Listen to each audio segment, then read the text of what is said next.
Good morning, everyone. I just want to let everyone know that this event is going to be recorded so that we can share it with others that are not able to attend today.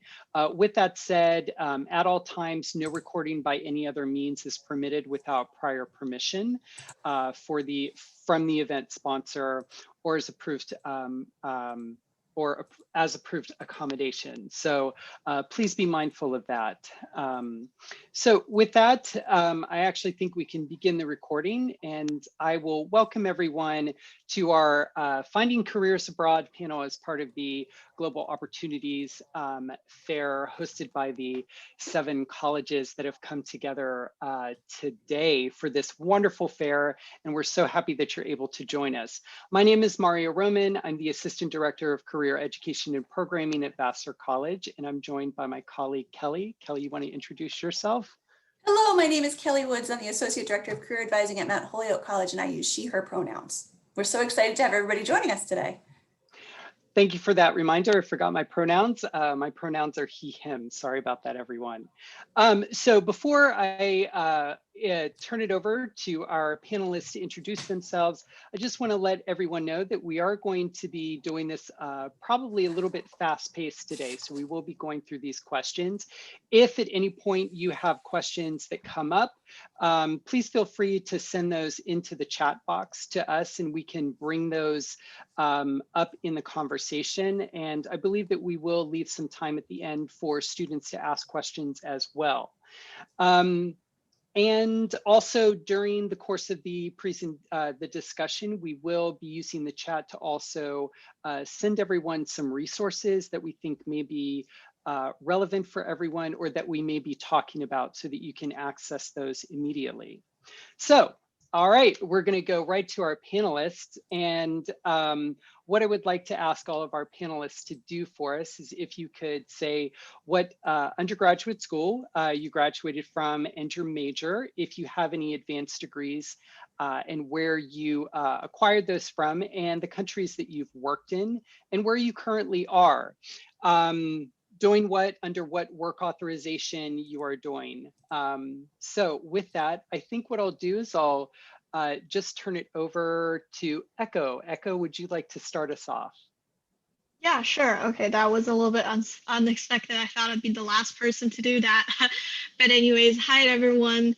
Very happy to be on this panel. My name is Echo. I'm originally from China. So I graduated from Mount Holyoke in 2018 with a bachelor's in international relations and French. So very social science background. I did take a gap year after that. So mostly worked in NGOs / public sector. And then I decided to switch gears. So I then did a master's in management in the UK. And after that, I did an internship in Citi, and right now I'm at Accenture.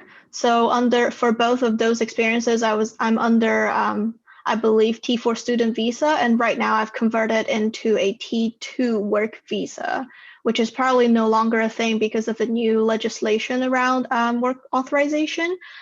Yeah, I think that should be a good start. Thank you. And how about we go to, we'll go to Lena next.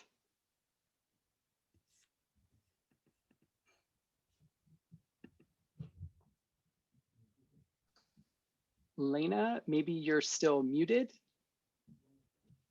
I must have, I don't know, was muted. Hi, everyone. Lena Gerritsen. I use she, her pronouns. I went to Mount Holyoke College, class of 2010. I was also international relations major with a minor in religion. After college, I also took a kind of like a gap year, work year. I worked in Berlin, Germany, and Washington, D.C. in the US. And before then starting a master's program in Germany for international relations and development policy. One of my jobs during my studies took me to Rwanda, which was really exciting. But other than that, I've mainly worked in Germany and the US without special authorization or visas, since I am a dual citizen.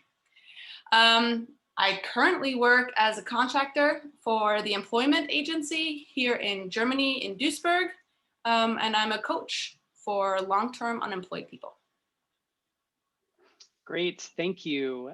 Joey, how about we go to you next? Sure. Hi, everyone. I'm Joey. I use he, him pronouns. I graduated from Vassar, class of 2017, and I was an urban studies and Chinese double major. After graduating, 8 days later, I moved to Shanghai, where I worked for sort of an architecture urbanism firm. And I wasn't actually doing that. I was doing sort of editing, content producing, and pretty quickly realized that I want to switch gears, and I moved into a management consulting firm still in Shanghai called Smith Street. And I worked there until until I moved to London and started a degree in 2019 in global affairs at King's College London. Global affairs sort of being international affairs, but from a non-Western perspective. And then I graduated from that in September, and I have since then been unemployed. When I was in China, I was on a business visa, and I don't know if I would still recommend doing that, but that was not necessarily an official visa, so I was leaving the country every 2 months, which was good fun. The company paid for it. And then now I'm actually doing sort of pro bono research work for something called the Africa Energy and Electricity Work Group. But I'm just here the free op because I am fortunate enough to have an American passport. Yeah, that's me. Great, thank you. Gabrielle, we'll send it over to you next.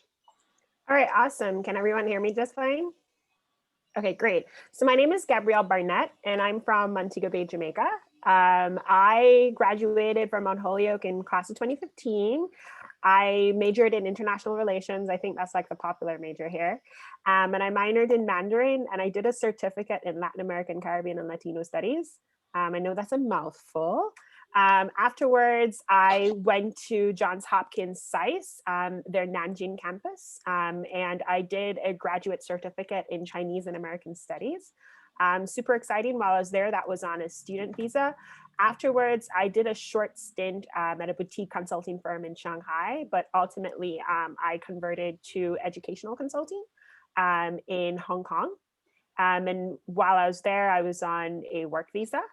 And then afterwards, I moved to the Beijing office for my company, and again, a work visa. I was doing that educational consulting, then I did a little bit of translation and localization on the side. And right now I am in Jamaica. However, I'm doing an MBA with the Asia School of Business in collaboration with MIT Sloan. It's a relatively new business school that was founded in partnership with MIT Sloan and Bank Negara, which is the central bank of Malaysia. Because of this beautiful pandemic that we are in, I was forced to learn remotely.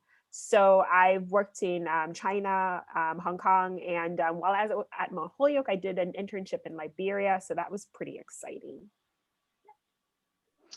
Great, thank you for that, Gabrielle. And also we are joined today by Keenan from Cultural Vistas. Keenan, would you like to introduce yourself as well? Definitely, and I want to thank you again for inviting me to be a part of this panel. Again, my name is Keenan Torre. I graduated from Tennessee State with a bachelor's in history. Like many of the other panelists, I then took a gap year or two and decided to go to Haiti in the aftermath of the earthquake, did some relief work, and that kind of helped me to make a decision to go into more social sciences. I then got an advanced degree, a master's in diplomacy and international relations from Seton Hall University in New Jersey. And from there, I decided that I wanted to pursue more education and got another master's, this time from the School of Oriental and African Studies in London, which is a master's in politics. So the majority of my work has been in the international space. As I mentioned Haiti, but I've also have done some work in Zimbabwe. And then Cultural Vistas has given me the opportunity to have over about 3 years in exchange work right now. And so it's great because of our partners and are all over the world, it gives me the space to work in different environments and regions across the globe. And my pronouns are he and him. Thanks, everyone. And I think with that, I'll pass it over to Kelly. Yeah, we have such an amazing mix of experience and perspectives. I'm really excited to have all of you share your thoughts today. As Mario said, our panel today is really a focus on global job search and really making that effective, even down into the nitty gritty. So Keenan, as we kick it off, I'm wondering if you can tell us a little bit about, from your perspective, what are some things students should begin to think about and consider when they are starting to think about launching a global search? Great. So what I did not mention in my intro is that at Culture Vistas, I serve as a program officer on a program entitled ISD. So Culture Vistas has a number of outbound programs. I think what I would caution or suggest to students to do in looking for global work is to first start with what are your intentions, because there are a number of opportunities out there, a number of different programs. Similar to Cultural Vistas or university mandated programs that kind of give you the opportunity to go abroad. But deciding upfront, are you looking for a study tour? Are you looking for a technical work experience? Or are you looking for a fellowship? And you're coming in, of course, with a range of different backgrounds. You may come from a technical field such as engineering, or you may have more of like a liberal arts background. And so that kind of can dictate the fields or the opportunities that you have. And so I think that, being self-aware is a great and important thing to have as you're going into this process, because you want to make sure that you're entering a program that fits the best for you. I would encourage you to do as many orientations as possible just to try to see, because, one orientation, you could come to, for instance, an ISA orientation and maybe learn something that you did not know about a different program. And it could kind of assist you in terms of getting a better understanding about how international placement works. Some are fellowships, so some may be fully paid for the program. Some may have a stipend, but then, some may require that you come in with money in hand to provide for your stay while you're abroad. Understanding that students come in with a wide range of needs and capacity, you definitely want to kind of survey the opportunities that are out there, again, I just encourage students to do all the orientations as possible. And as I mentioned, Culture Vistas has about 3 fellowships right now, and then one program, ISD, which provides paid internships. And so all these, even the fellowships, provide some type of stipend. So depending on the student's capacity, there's definitely programs at Cultural Vistas for students to partake in. Thank you, Keenan. And that comes back to that core with all career development, all career decisions, it starts with research. So I'm going to ask our alums, were there resources that you used that were most helpful in finding career opportunities abroad as you got started? Who would like to kick us off? Anything you have favorites? And again, I'll invite our alums to share out loud or also to pop into the chat if there were things that were especially fruitful for you. I can kick it off. I would totally agree with what Keenan said. And Kelly, research is the #1. And use your networks. Don't be afraid to post something on Facebook or reach out to people that you know. It's amazing, amazing, amazing once you realize how much people know that you know. And like for me, a lot of the first jobs that I got grew out of conversations when I would tell somebody what I'm interested in, and then they knew somebody who knew somebody. And also, actually 2 of my early jobs, I found postings on Facebook and responded to those. So don't be afraid to respond to something you see on Facebook, and also don't be afraid to post what you're interested in a Facebook group or on your own page. It's amazing how far that can actually travel. I'd like to jump in and second that in terms of using networks. Though I will say, when I got my first job in China, that was actually because of an internship that I had. I had done an internship in China the summer previous, And I managed to get that from cold emailing people. Don't be afraid to just get out there, put your name out there, and talk to as many people as you possibly can. And then how I jumped careers and moved sort of really differently from one subject area to another was my network that I had developed in Shanghai. And that was just based on sort of identity and people that I wanted to be with. My job actually came from having a really strong Jewish community, but likewise, I found other opportunities through the queer community in Shanghai. And just having things that you really personally connect with people on can be an incredible way to find other things. I want to like jump in on that and like, you know, it's great to network, but one of the things that I would also like really want to, you know, like drive home for everyone is when you're networking with people, don't have it be like this transactional relationship where it's just like, all right, this is what I want. Can you help me? A lot of the connections that I've gotten is really just like genuinely getting to try to get to know someone. So for example, like when you go to networking events, don't focus too much on getting as many business cards as you can. Focus more on developing like really strong relationships and having like really good conversations with the people with whom you're connecting with. Because people are like, we're all kind of aware of the whole networking dance. Like everybody knows oh, so what are you into? You know, that small talk. So when you go a little bit above that and like you actually like really engage and connect with the person, that resonates a lot better with them. And they also have more talking points to really talk about you. So, you know, try to find, I always say like, try to do as much research as you can, see what areas you can really connect with a person, but don't have it be like super disingenuous or like transactional. Like actually really try to develop a relationship with this individual. They may not be able to help you today, but like 2, 5 years, 10 years down the line, maybe they probably will be that person who would be your champion. So you want to foster and develop these very like genuine relationships.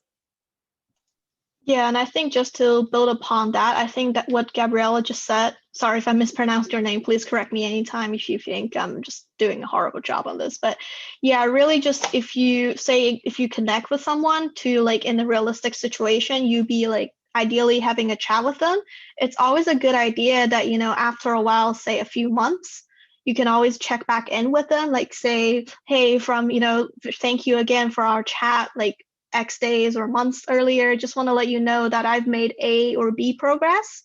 And they'll also be very happy to know what you're up to at the moment, because just like what she just said, they might be new developments, or even if they are not the right person to help you, they might know someone else that can put you in a better position in this whole search situation. So really like, you know, I guess do a little bit more research into the person, and then maybe find like a genuine connection or something that both of you are passionate about. That way it will foster the relationship much longer than just like a one-off thing, because I still connect with a lot of people that have helped me in the past, and right now at this stage I can in turn help them in something else. So that's like, I would say that's a really healthy networking situation you want to be in.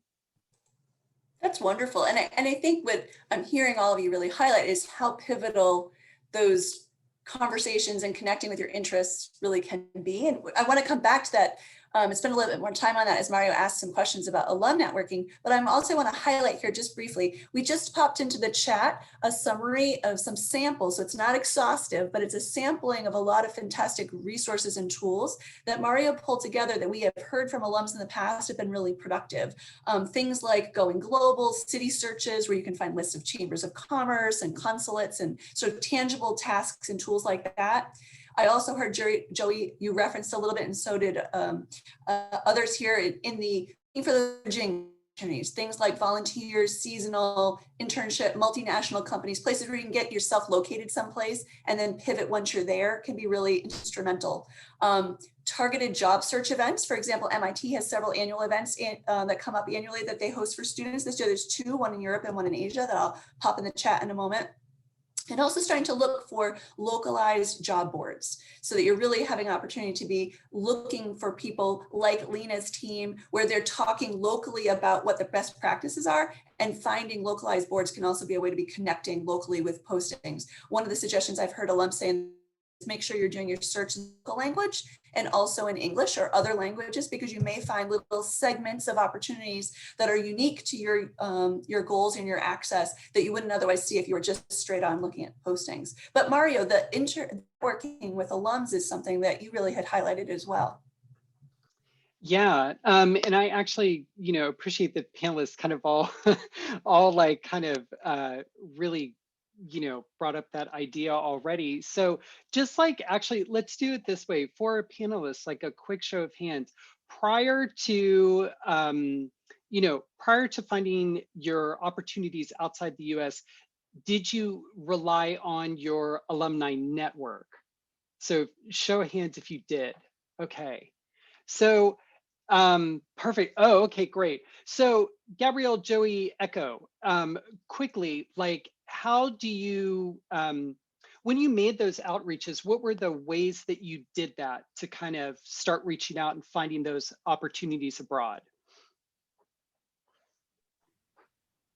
Sure, I could begin. So the first thing I did is that I wanted to find exactly where I wanted to be, and I wanted to make sure I had a very clear idea, or at least a direction as to where I wanted to go. So I not necessarily had to like, this is what I want to do, this role, this company, this location, this particular place, but having some type of direction. And then finding the alum and just like, I reached out to alums via LinkedIn. I reached out to alums like through the CDC, which is the Career Development Center. I know that's another acronym for something else, so let me just clarify that. Yeah, so, and then just like, striking up a conversation, like letting them know like, hi, this is what I'm interested in. This is where I wanted to go. And making sure that when I was thinking about like, or a conversation as well, again, not having it be super transactional and thinking about ways that I could offer some type of value. I think a lot of people on the other side of the fence, they tend to see themselves as just like, I can only be a recipient, but there's also ways that you could also contribute. And that also is very good for making sure that that is a mutually beneficial relationship. And just making sure like it is a genuine conversation. So talking about things that we're interested in, things that we have in common before I go in for like necessarily an ask. Great. Joey, Echo, do you want to contribute to that at all? Sure. So Vassar alums have, well, actually also other Seven Sisters alums have been my core resource. One of my jobs in Shanghai, my boss was a Smith alum, and one of the major things that we talked about was just our college experience and how we think and sort of that personal relationship. And that came from, that opened that door, having that. And then currently the research group that I'm working with, I found that straight from a Vassar alum. And once again, like Gabrielle said, I can't emphasize this enough. It's what you can do for them as well, and what your interests are and what you share. The way that I went about finding them in China, the Smith alum who I worked for, that was actually through other connections, but that was how we met. And then I basically cold emailed no, that's not, sorry, I lied. I had another Vassar alum connect me to this Vassar alum for whom I'm currently working. But other things that have gotten me quite far and have almost gotten me jobs and then visas have fallen through have been from cold emailing Vassar alum. And I found them through, I think it's called VassarNet. Someone Yes. from the feel free to correct me. And being able to find them by their career and their city, like Gabrielle said, it's about intention. Though also, if you find it, the other thing that I would add to that is if you're interested in working for a multinational company, even if they're not in the right place, it can be really helpful to just talk to someone who's in the right position, in the right department, who might be able to connect you to someone in the office in the city that you're interested in working for. Oh, fantastic. Thank you. I really appreciate that the two of you are kind of honing in on this idea of, don't make it just about the ask, right? And the help, how can you, how can you establish a relationship that is a little bit more than that, that is two-way. And I think that's a really important thing for students to hear and understand and think about as they connect with alums, maybe abroad, but also, you know, even within the US. The other thing I would say is that, Joey, thank you for actually mentioning Vassarnet. And I would say for all of the other schools that are here is that your colleges will have kind of these other alumni network you know, websites. Ours is called Vassarnet. It's kind of like a micro LinkedIn that is just for your college alumni community. So if you don't know about your specific colleges, please contact your career office and they can point you in the direction of that. They are wonderful resources for connecting with individuals. So maybe beyond, you know, connecting with someone before you left the US, what about within when you were abroad or still are abroad? Have you utilized your alumni networks to you know, build your professional network when you are in the country? And if so, how have you gone about to locate those alumni networks within a country? I can start off this one if and no one else objects. So I think my story was kind of actually a long shot that when I was still in the US, I first realized that I want to be in management consulting. And then I was looking for people particularly within this areas. And I got to connect with an alum who was in the US within that industry, but then moved to the UK. By then, I have no idea that I'm actually moving to the UK. But I think I did the same thing Joey just did, that I cold emailed them and then asked, you know, it'd be great if we could connect. So we did have some email exchanges. And then unexpectedly, after I actually got to the UK, I thought it would be a good idea to reconnect with that person. Again, going back to the point of building genuine relationships. And it was actually really great pre-COVID. I actually visited their house. And that alum's husband actually works in Accenture right now. And he was the person that sort of put me in touch with like this whole Accenture application process. And I still keep in touch with him, although he left already. And so I thought that was quite an interesting and funny story that turned out, you know, I started networking in the US, but it just kept going on even though after I left, and then I accidentally moved to the UK and just turned out to be something great. Yeah, that's it for me. Great. I think one more question kind of related to this topic, and then maybe we'll move on, is do you really have any, do you all have tips for, you know, establishing yourself in new workplace environments, you know, and connecting with others when you're outside of your comfort zone in a you know, foreign country? I can continue that for a while and then I'll hand over to other panelists.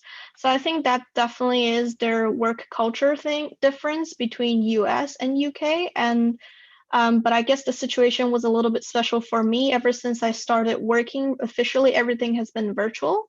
So not just like the working culture shock, but also it's a little bit of working environment shock when everything is online. And I still very keen to network people. So I think the tip would really be just reach out to people and start, you know, there will be people who won't respond or just like ignore you, but honestly, that's the worst thing they could do.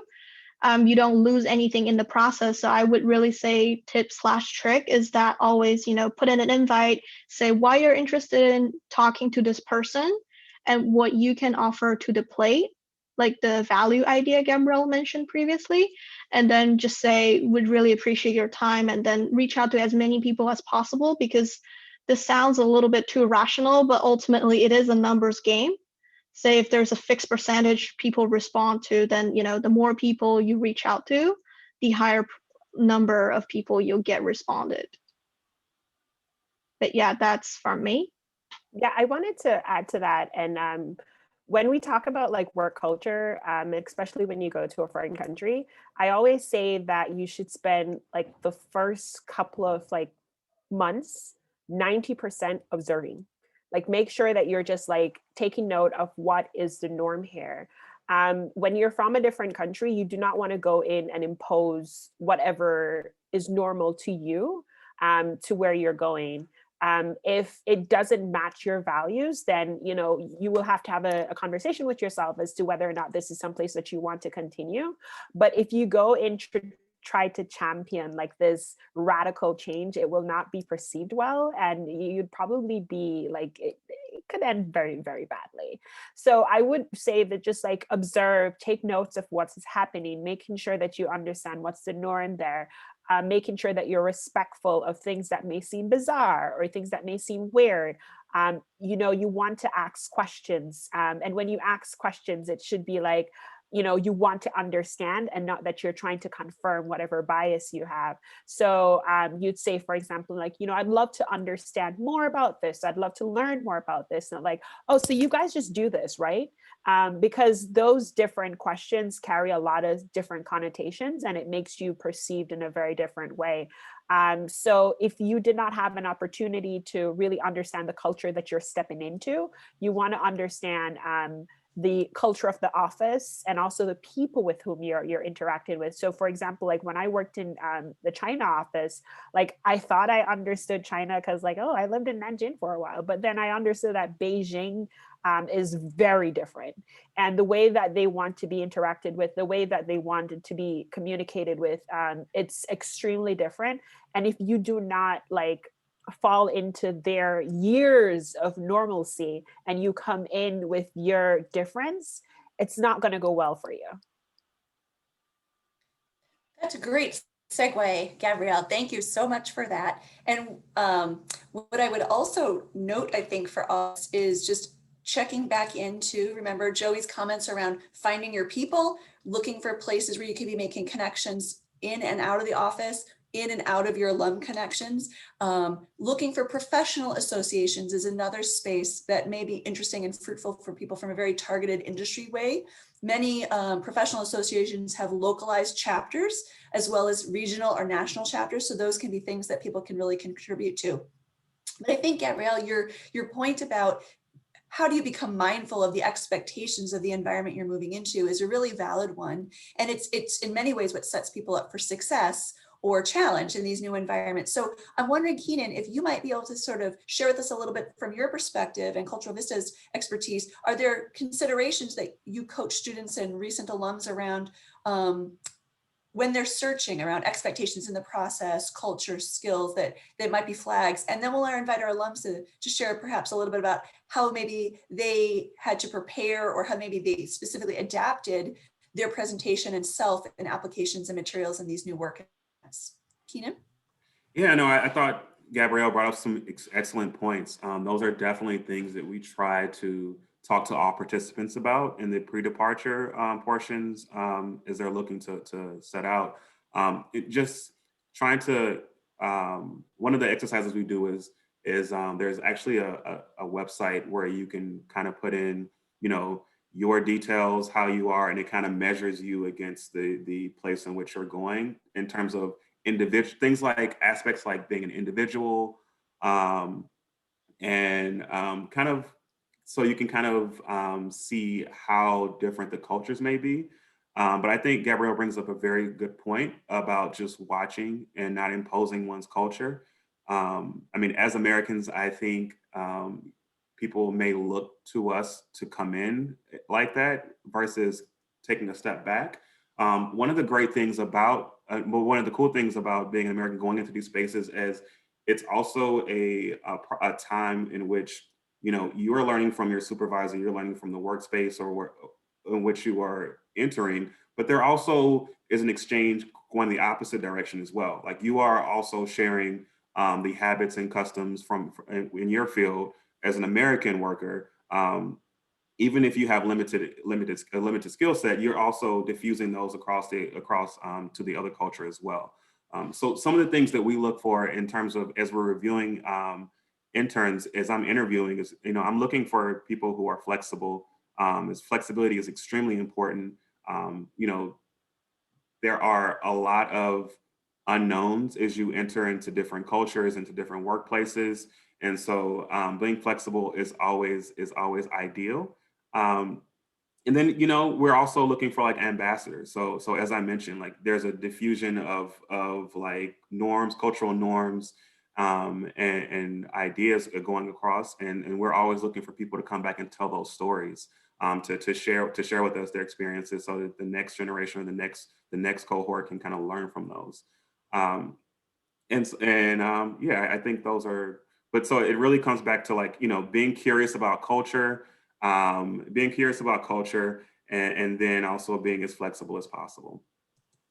Thank you, Keenan. And I know one of the questions that many students have is not just adapting within the work environment, but really in those first steps of adapting their applications. And I'm wondering if alums, if anyone has examples of how you needed to adapt to adjust your presentation in interviews or in that initial employer engagement, or perhaps in your applications to the different cultures or expectations as you sort of navigated through different environments that were a little bit different than what you had been perhaps navigating as a US-centric intern. I can give a little insight to that. I've moved back and forth a lot between the German system and the US system. And coming from Mount Holyoke, I had like a nice US style CV, application letter, outline and everything, and was not very successful with that here in Germany. And then I enrolled in the university, and then I also did like career service from the learning institution that I was in. Also, I would advise that like enrolling in a learning institution in the place you want to establish yourself in is great, because they will provide a lot of support.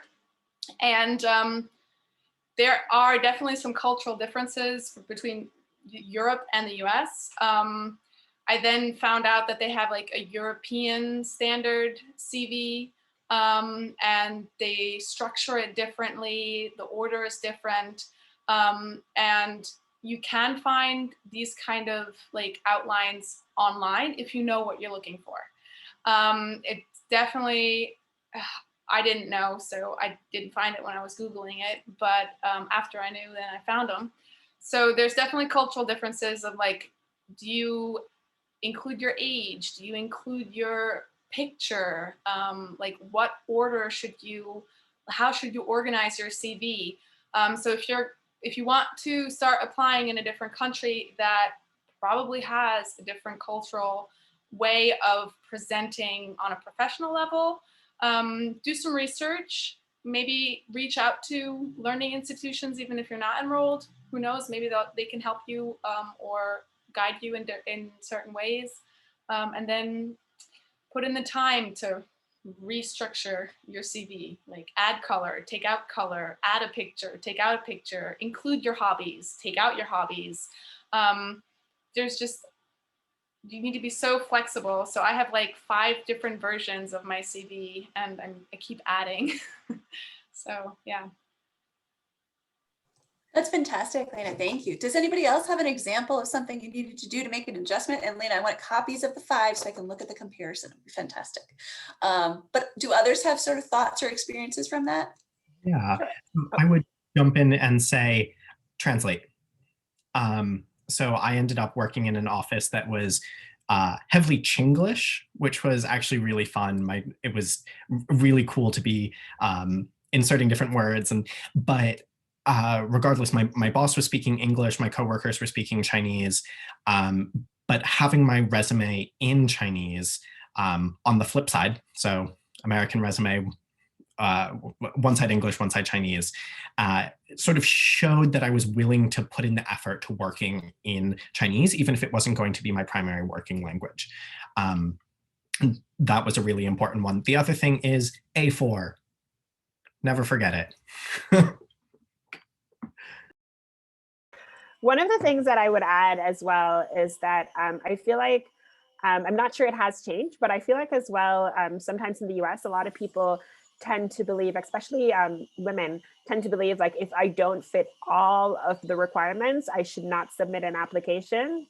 Don't let that hold you back. Don't do it. Like, I feel a lot of times I've applied to certain jobs or internships, and I did not, like, maybe I got like 9 out of 10, 8 out of 10, sometimes even 5. And I don't feel that you should have that stop you. sometimes the companies, they put like, they're looking for a saint, but if they find a disciple, they'll be quite happy with that, because that's, that's pretty close to what they're aiming for. So I would say, when you're putting forward your applications, after everyone has really resonated, like really said really great things about like how they should do the CV, when you're thinking about the application, do not let 1 or 2 bullet points deter you from applying. Sometimes a lot of these companies are really just like, really impressed by the fact that you're in a foreign country, especially if it's a different culture. So some of the things that you may not fit, you do show in the mere fact that you are completely outside of your comfort zone. You're willing to take a risk, you're willing to thrive. And that is something else that really speaks volume over like not knowing like how to do pivot tables on Excel, because you can learn that. Gabrielle, any other thoughts on that? Lena, you look like you had something else to add. Yeah, I have one more thing that jumped to my mind when Joey said translate. A lot, we've mentioned it, a lot has moved online. So applications will often be online, and a lot of the transactions like searching and finding is on platforms like LinkedIn. But for example, in Germany, there's like a German version of that, which a lot of the German job application goes over. So that's one more thing I'd like to just include is also try to figure out if there's a local version of a platform or of like a local version of LinkedIn or some profile platform, and just, I don't know, have a database of your skills and qualifications, like, so you don't always have to come up with something new. Have like a short version and a long version in as many languages as like you want to work in. That way, if you have to enter information on a website or like in some specific format, it won't be as like daunting. Thank you. It's having that versatility to pivot through them. One thing that I know I get asked, and then I'm going to pass over to Mario for some of the more logistics, but we are often, right, thinking about, I'm not located necessarily. We've talked about how it's ideal to get where you're located to sort of get yourself transitioned, to make those connections. But if you're not located in the country that you want to be in, do you need a local address? How much does that have as an impact in your applications?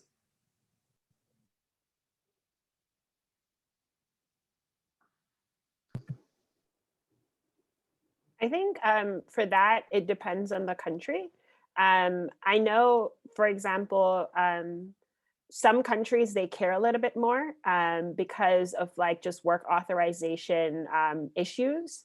So what I've noticed is that most countries in the Western world, their work authorization process is a lot more stringent, a lot more regulated.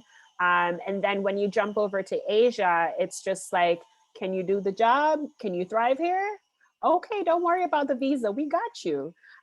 So it really depends on like, where you're looking at. So for example, like I could use an example in like my case. Like, for example, like when I look at opportunities in Canada, like I'm a Canadian resident, but like if you look at my resume, it doesn't show that. So I need to like put my Canadian address so that people know that like work authorization will not be an issue. And then if I apply to internships or jobs in like China, Hong Kong, Japan, like in my experience, it's not been that big of a deal. That may have since changed with, COVID restrictions and like travel and, like not being able to get in the country. So I would say it depends on like the culture of the work culture of the company, and also really the work authorization and how that may be a deterrent. To add to work authorizations, I would also say flexibility is important. And being able to figure out how you're going to not violate the rules, but bend them. And if that means that you are a remote worker in the US and on vacation or on a conference in the company that you are working for in that country, there's ways around things, but actually your network can be super helpful for this because they might know someone who might be able to set you up with a visa lawyer, for example, and get you around some thorny issues. And I just wanted to quickly add, it's definitely not a one size fit all in terms of the necessity to kind of know all these things or navigate these on your own. There are programs like ISTA, the program that I work on, that's mostly for technical students in STEM, but also for business and some other non-technical fields as well. These types of programs do all that type of assistance and work for you. Like we will work with you on the visa application, on the work permit process. You don't have to do the investigation piece on your own. That's what we help you with that, us and our partners in those other countries. And then we also help you with the accommodation. So, if as you hear some of these things, I know some people can find it a bit challenging, especially if it's your first time looking to go abroad and kind of be a little bit more independent outside of an education or institution. And so there are, programs that kind of make that process a lot easier, including creating and having networks that are already there, and students that have similar outlooks and goals as you on the ground as well. I think this is really great. You all naturally got to the discussion of permits and visas, which I really appreciate. But I think I would like to ask, like, how much time have you all spent really informing yourselves about different work permits and visas before kind of, applying to these opportunities? Or did you see an opportunity, apply for it, and decide, I'll figure that part out later? I would say do tons of research.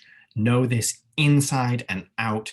And sometimes the documentation, especially if you're in some place like China, will be hard to come by and might actually vary by city, which is a really odd concept.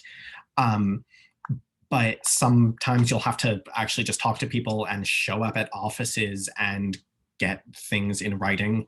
For the UK, everything's much more available online. It's much easier to find.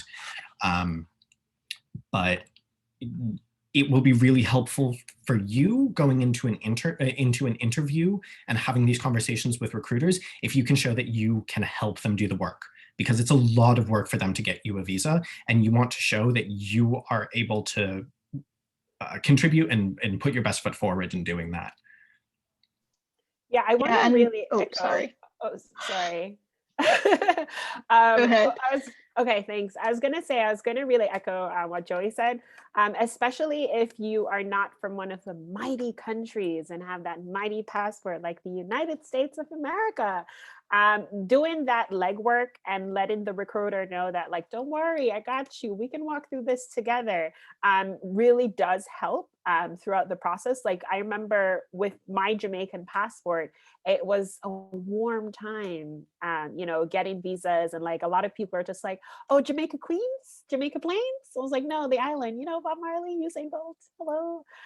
So having that research is really good. But at the same time, what I've noticed as well, in emerging markets, it's much like nothing is really set in stone, because these countries are they're developing. A lot of things are changing. They are really trying to attract like strong talent.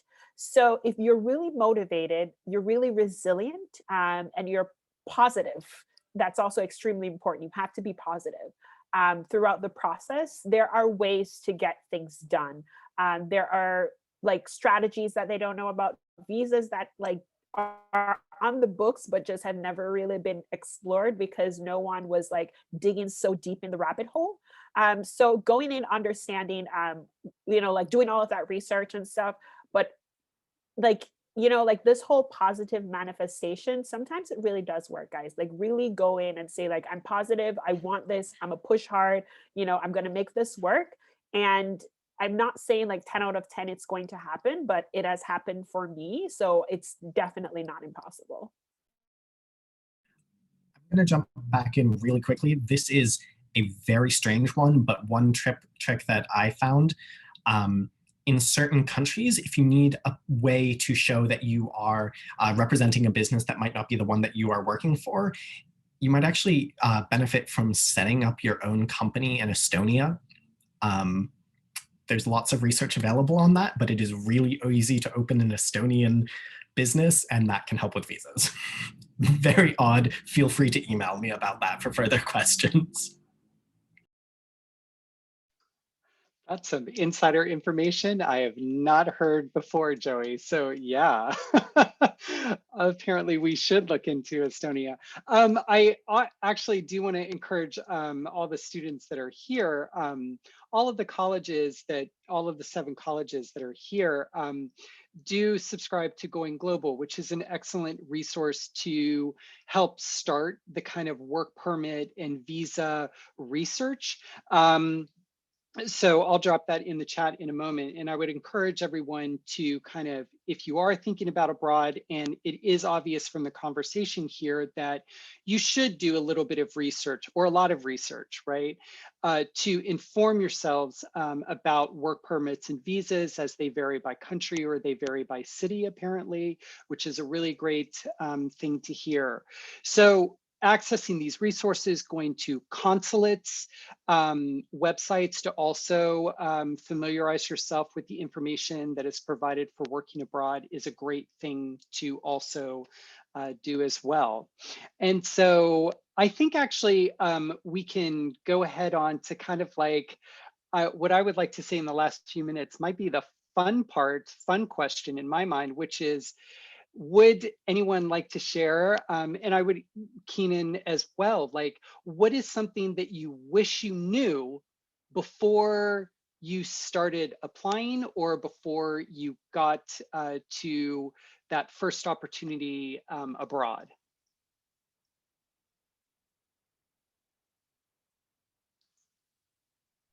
Okay, I can jump in. So one of the things that I was actually talking to Kelly about this, you know, and I think this is probably something many people don't really think about. Study that contract. Look at, you know, like make sure that you know all of the legalities of the contract and make sure that it matches what's the country's offering. Because, you know, sometimes some companies, they will play on your ignorance in the fact that they may offer you like something simple as like social services package that is not what the company mandates, but because you have already agreed to it in the contract, you're getting like the shorter end of the stick. So read through your contract. You know, I know you're probably like super excited, like, oh my God, I got a job. I'm going to sign the dotted line before these people change their minds. But you want to make sure that you really understand what you're signing. And then also, if there's anything that's vague or anything that's open to interpretation, you want to make sure that like you really understand that is clarified. And in the event that like the contract does come up to like there is any type of contention and like, you know, you guys are referring back to the contract, do not be afraid to be your own champion, especially when the law is on your side. In many countries, the law is on the side of the employee and less so of the employer. So if you find yourself in a position, and you know, a lot of people like to use a lot of scare tactics, especially when you're a foreigner in a foreign country, if it's a foreign language. So they like to use a lot of scare tactics. And then if you find yourself in a position where they're trying to get you to sign really quickly, that's a red flag. It means usually that something is being hidden or something is not being explained as thoroughly as it should be. So don't feel rushed, take your time, ensure that you really go through the contract. If you need like somebody, you know, reach out to your network, reach out to a lawyer if you can afford one, reach out to someone you can trust to really read it and make sure that what you are interpreting is also the same thing that the other person is interpreting and is the same thing that is being articulated. If not, things can get really messy. So you want to make sure that you study that contract. I would also, that's super important. I would add, especially if you're going to be English teaching. There are a lot of predatory English teaching companies, even some of the really big ones globally. English teaching can be a great way to start a career abroad, but be really, really careful reading that contract, because especially in China, there are a lot of foreigners that run into problems with that pretty quickly. Thank you. That's, I'm sorry, go ahead, Lena. Yeah, just on the same note of like, read the contract, be very careful. One of the things I just want to throw in there is like, try to figure out what kind of, like, if you might slip into like a temporary work agency kind of situation where you don't get the benefits that you legally should be getting, or like the protections, like, especially if it's a work agency that offers you a lot of like versatile job opportunities. Just make sure you really understand what you're getting yourself into, because that can also lead into exploitation, kind of. Yeah. And I just wanted to quickly jump in on this. As I was looking for like external opportunities years ago, I saw a lot of opportunities that required you to come with like money in hand, you know, having to either fully support your time abroad or just navigate the entire process on your own. And I wish I had known about, you know, some of these opportunities, such as some of the ones under Cultural Vistas umbrella that provide either a stipend, in-country support, or just an assistance through like the work and visa process.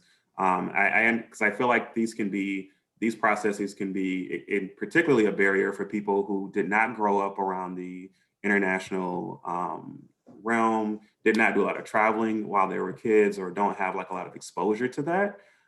So I think that, you know, finding fellowship opportunities, grants that are out there for students who are looking to spend some time abroad, and or like paid internships via like networks like the ISD program.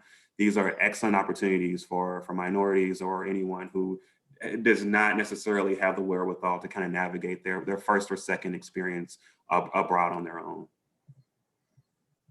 Right, the resources and support that can be available through programs such as Cultural Vistas, and in those, going back to those alum connections, asking questions, learning as much as you can about the resources available to you will help you to flag when you need to ask for more help, when you need to look for additional options in this space.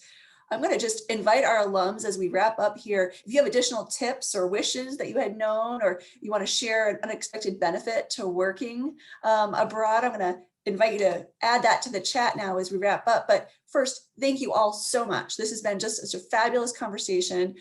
There's so much more we could explore in all of the areas that you've raised today. And we hope that this will be an invitation to students to come back to this conversation, to seek you out. Thank you all for making yourselves available, but to be continuing in this conversation with themselves and with others. And so we're going to hope that this is the start of a conversation. I want to also take a moment to mention and remind everyone that every one of our institutions has a career development office that's available for personalized advising and support with networking opportunities. And I hope that you'll reach out. Please don't hesitate to ask if you're not sure what's available. We're always happy to help you escort through that process.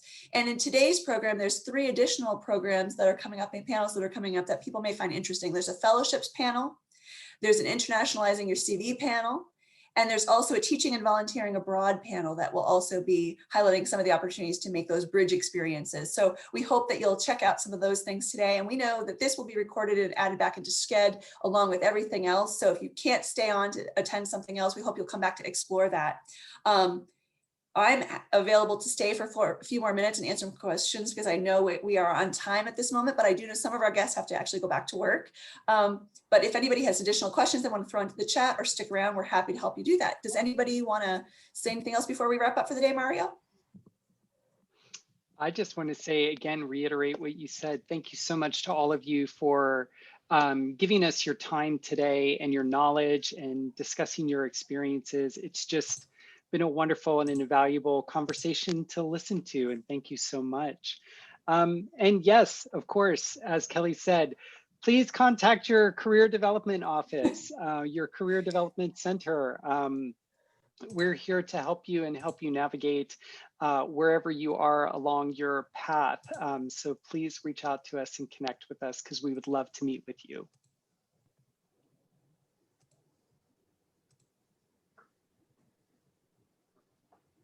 Great.